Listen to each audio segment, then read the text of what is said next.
हुंड के दो स्टेटमेंट हैं।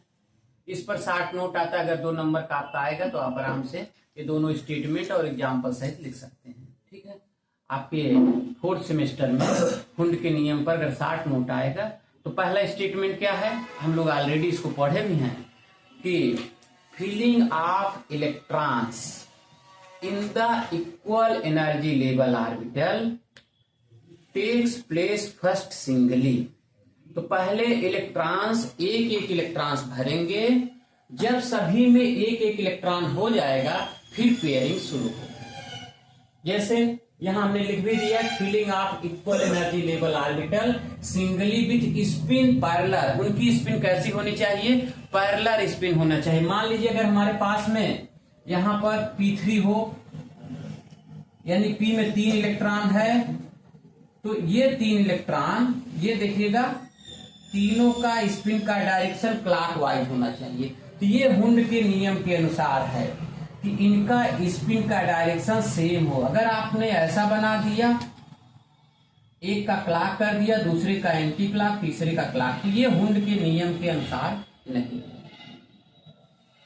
ये भी नहीं है कि हमने अभी कहा कि पहले एक एक इलेक्ट्रॉन भरेगा, 3 इलेक्ट्रॉन थे, 3 ऑर्बिटल हैं, तो ये भी आपका गलत हो गया कि पहले एक एक, ये भी आपके हुंड के नियम के अनुसार ये गलत है। तो हुंड के नियम के अनुसार फर्स्ट सिंगल इलेक्ट्रॉन फील्ड, पहले सिंगल इलेक्ट्रॉन ऑर्बिटल में भरेंगे और वो ऑर्बिटल हमारे कैसे होने चाहिए, इक्वल एनर्जी के ऑर्बिटल होना चाहिए। तो यदि इक्वल एनर्जी के ऑर्बिटल हैं तो उसमें इलेक्ट्रॉन पहले एक एक भरेगा, जब सभी में एक एक इलेक्ट्रॉन भर जाएगा उसके बाद पेयरिंग शुरू होगी। एग्जाम्पल अगर हम ले लेते हैं ऑक्सीजन, तो ऑक्सीजन का है 2p4 है, तो पहले एक एक इलेक्ट्रॉन सब में भर जाएगा, जब सभी में एक एक इलेक्ट्रॉन भर जाएगा फिर उसके बाद पेयरिंग शुरू होगी।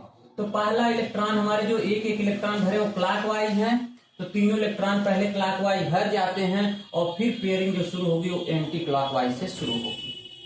तो इस तरह से सभी का हम कोई भी एलिमेंट लेकर, एग्जाम्पल लेकर, हम स्टेटमेंट लिखकर और उसमें एग्जाम्पल 2, 3, 4 लेकर हम उसमें इलेक्ट्रॉनों का फीलिंग दिखा सकते हैं।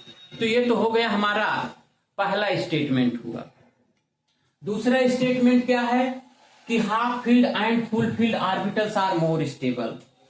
तो या तो एटॉमिक और जो हमारे ऑर्बिटल्स हैं वो तो या तो हाफ फील्ड हो या फुल फील्ड हो। तो ये दोनों एटॉमिक ऑर्बिटल्स अगर हैं तो वो हमारे ज्यादा स्टेबल होते हैं। जैसे अगर हम नाइट्रोजन लेते हैं तो नाइट्रोजन का होगा 2p3, P में 3 इलेक्ट्रॉन है, तो ये हाफ फील्ड ऑर्बिटल हुआ। ये तीनों के तीनों ऑर्बिटल्स हाफ फील्ड हो गए, 2p3 है।